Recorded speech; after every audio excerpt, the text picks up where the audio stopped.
Microbiome healthy bacteria. ఈ microbiome అంటే మన శరీరంలో, మానవ శరీరంలో ఉండే సూక్ష్మజీవ వ్యవస్థ. ఇది ఈ మైక్రోబయోమ్ లేకపోతే మనం బ్రతకలేము. మనకి అంటే మనిషి ప్రాణాన్ని రక్షించేటటువంటి ఒక అద్భుతమైనటువంటి వనరు ఈ మైక్రోబయోమ్.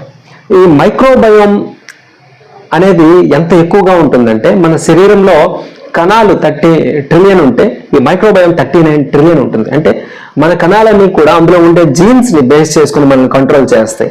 సో మన బిహేవియర్ నుంచి మన మెటబాలిజం వరకు జీన్స్ లాగే మనల్ని కంట్రోల్ చేసే ఇంకొక వ్యవస్థ ఏంటి అంటే ఈ మైక్రోబయోమ్. సూక్ష్మజీవులు లేదా బ్యాక్టీరియా అనేసి అంటారు. కానీ ఇందులో అనేక అంశాలు ఉంటాయి. ఫంగై ఉంటుంది, వైరస్ అనేక ఉంటాయి. సో ఈ మైక్రోబయోమ్ లేకపోతే మనం యాక్చువల్గా బతకలేం. సో జీన్స్ ని మనం మోడిఫై చేయలేం. మన తరతరాల నుంచి కూడా జీన్స్ అనేవి అవి ఫిక్స్ అయిపోయి ఉంటాయి. కానీ మైక్రోబయోమ్ ని మనం మోడిఫై చేయొచ్చు. మన డైట్ ద్వారా, మనం తీసుకునేటువంటి ఆహార విధానాల ద్వారా, మన లైఫ్ స్టైల్ మోడిఫికేషన్ చేసుకోవడం ద్వారా తీసుకోవచ్చు.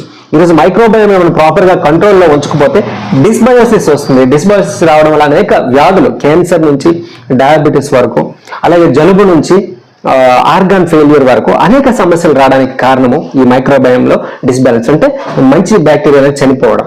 సో మనం హెల్దీ బ్యాక్టీరియా ఉండాలంటే ప్రీబయోటిక్స్ కూడా ఇవ్వాల్సి ఉంటుంది. అంటే వాటికి ఫుడ్ ఇవ్వాలి, అంటే ప్లాంట్ బేస్డ్ ఫుడ్ ఎక్కువ ఇవ్వాలి.